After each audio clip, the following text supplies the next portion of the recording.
Merci d'être resté avec nous. Un besoin de bouger irrésistible, des démangeaisons, des picotements dans les jambes et les insomnies à répétition. Le syndrome des jambes sans repos, appelé aussi la maladie de Willis-Ekbom, touche plus de 8% des Français et 2% de la population en souffrent quotidiennement. Oui, ces impatiences perturbent particulièrement le sommeil parce que la nuit, les malades n'arrivent pas à arrêter leurs jambes de bouger. Le mécanisme de la maladie n'est toujours pas complètement déterminé.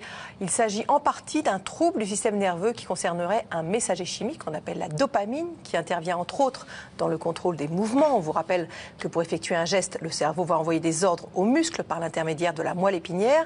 Et cette dopamine intervient justement dans la transmission. Si elle vient à manquer, la moelle épinière ne transmet plus correctement les informations, ni dans un sens ni dans l'autre.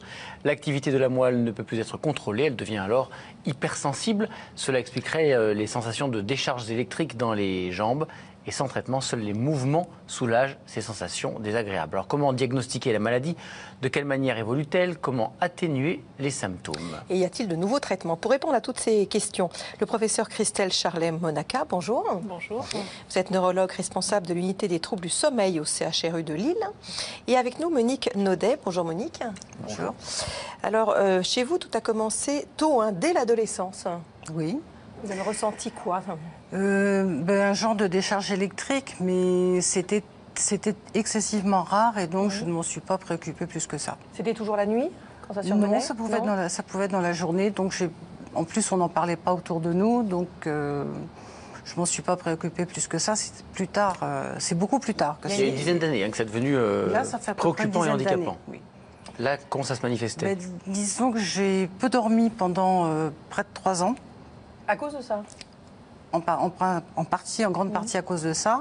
Et j'ai vu toutes sortes de médecins. Je pense que je ne suis pas tombée sur les bons dès le départ. Ils vous disaient quoi, les médecins? C'était dans la tête, je me faisais des idées, j'étais énervée, j'étais stressée, etc., etc. Et puis, à force le fait d'avoir Internet maintenant facilite ou complique selon beaucoup les choses. Et j'ai trouvé une association qui est l'association France Ekbom qui m'a dirigée vers un centre du sommeil qui est à Garches, à l'hôpital Raymond Poincaré. Et là, je suis tombée sur un médecin qui connaissait bien le syndrome, qui connaissait les problèmes de sommeil. Et vous êtes pris correctement en charge. J'ai été prise correctement en charge. Alors, on n'a pas trouvé tout de suite le bon traitement. On va en parler. Voilà. Mais ça arrivait du coup après dans la journée aussi ou pas? Après, oui, dans la journée. J'ai un syndrome qui était très sévère. Et dans ce cas-là, dans la journée, ça veut dire quoi? Quand vous étiez assise, il se passait quoi? Il fallait que je me lève. Ah, d'accord. C'était impossible de rester assise. Et impossible parce que c'est douloureux, parce que ça fait quoi? Ça me faisait des charges électriques et en plus une impossibilité de rester assis.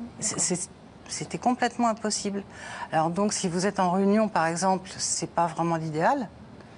Au bout de combien de minutes assis ça apparaissait? C'est variable. C'est variable. Là, par exemple, si vous n'étiez pas traité, il aurait fallu peut-être que vous vous leviez, faire quelques pas. Oui, d'autant plus que ça m'est arrivé de savoir que j'avais ou une réunion ou un cinéma ou quelque chose et je sentais que ça allait se déclencher alors que autrement ça ne l'aurait pas forcément.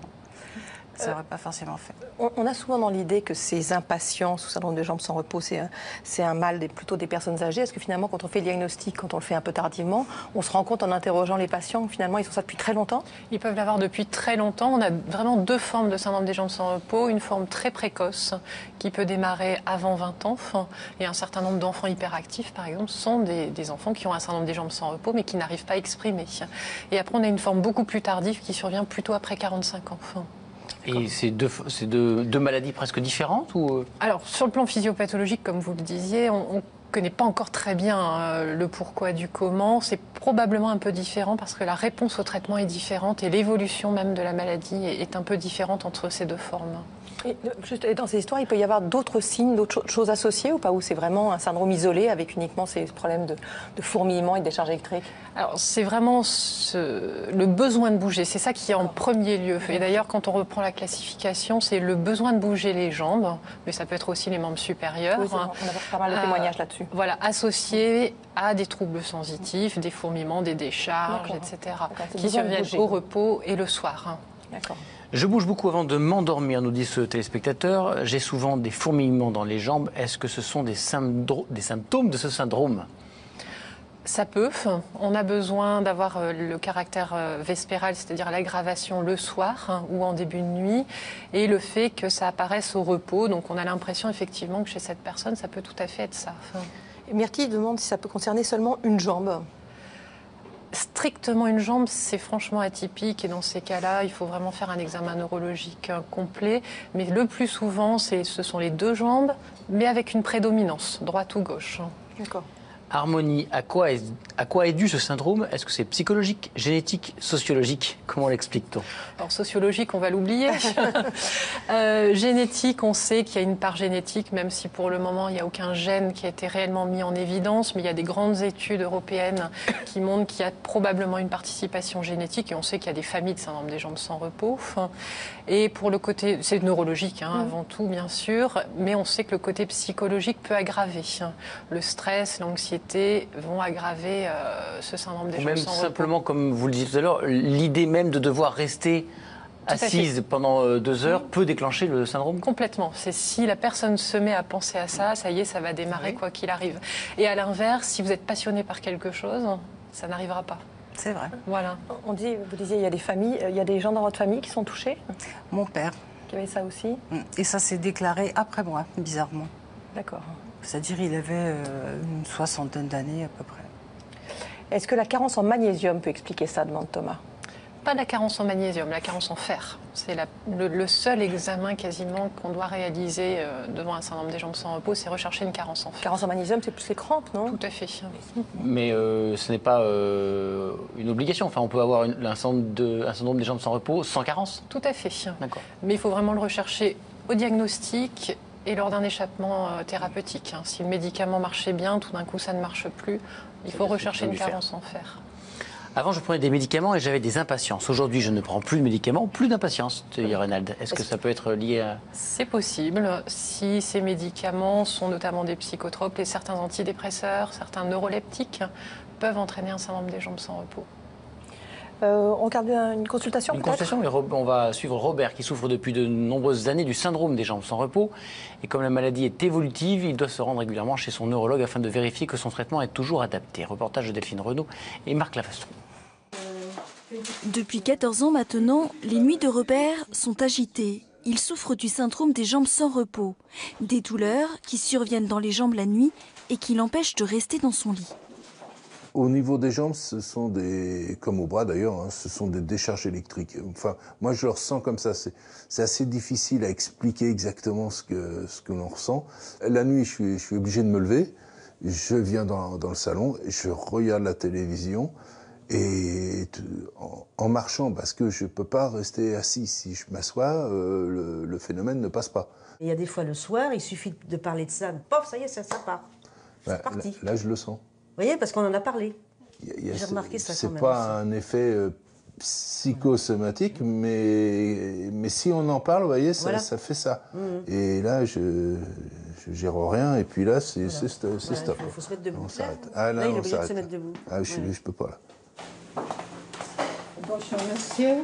Afin de surveiller l'efficacité de son traitement, il se rend régulièrement chez son neurologue.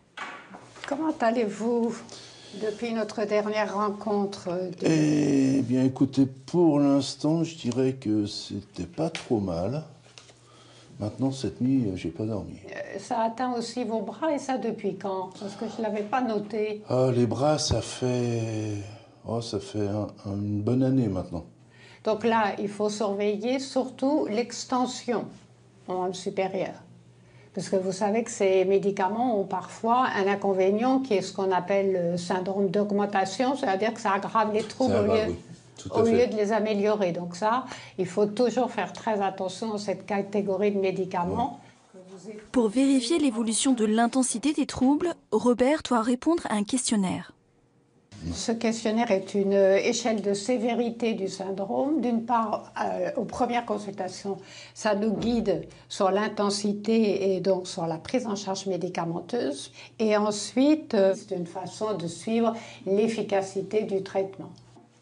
Les résultats du questionnaire ont montré que la maladie est stable dans le cas de Robert. Il devra aussi pratiquer un examen sanguin, des contrôles indispensables car ces troubles peuvent parfois évoluer et prendre des formes plus sévères.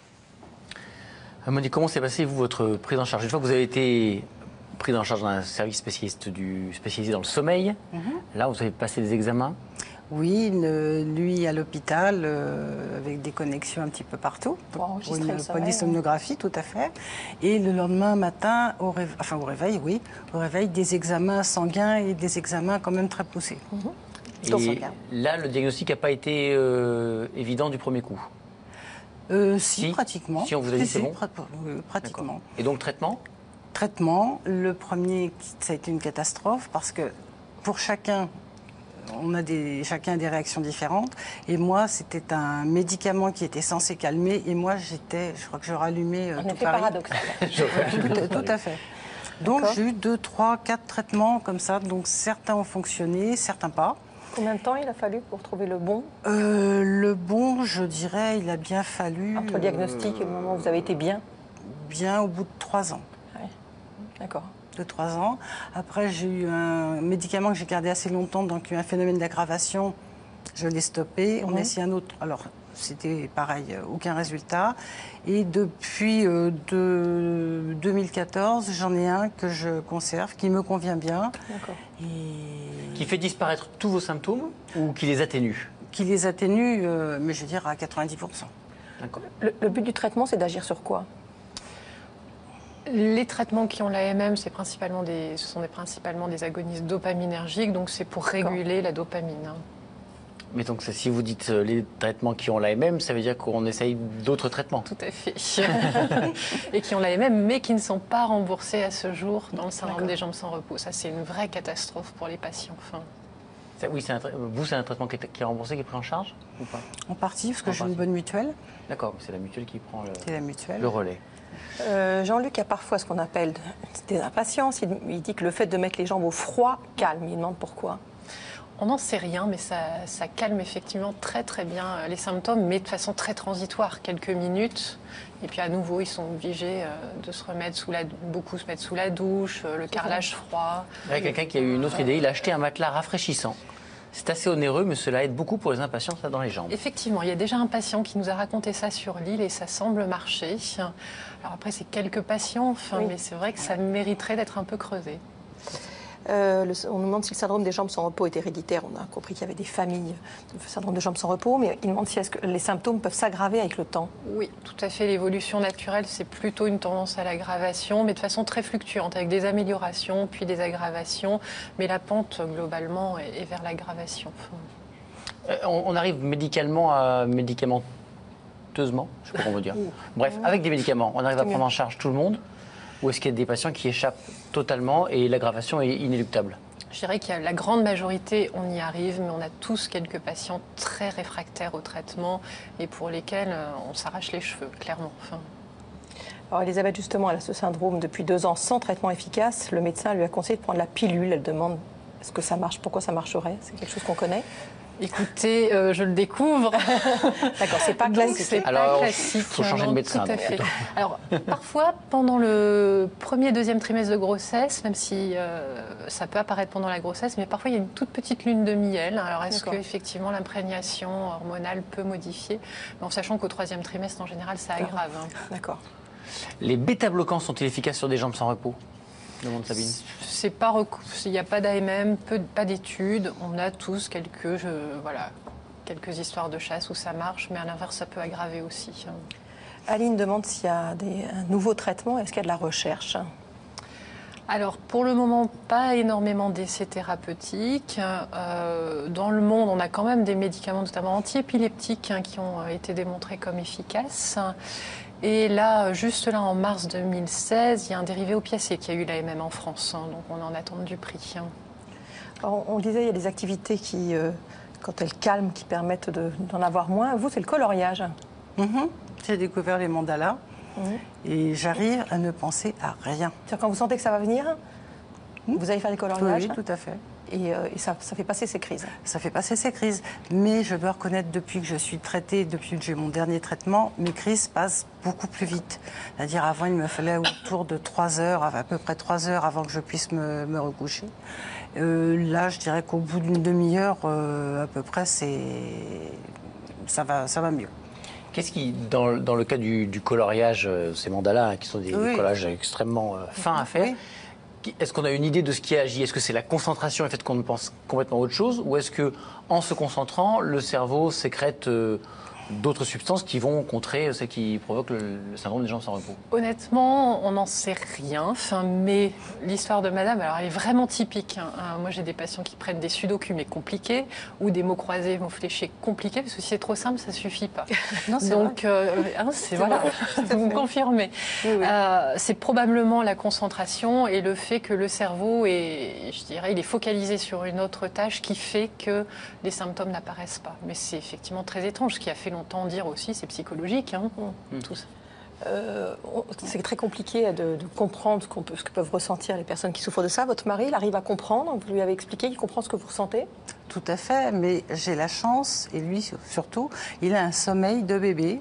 Donc, oui, vous pouvez vous lever 10 fois dans la nuit, il s'en apercevait pas? Rarement. Enfin, s'il se réveille, il vient aux nouvelles, il vient voir un petit peu ce qui se passe, mais ça n'a pas posé de problème majeur de ce côté-là. Aujourd'hui, vos crises, elles ressemblent à quoi?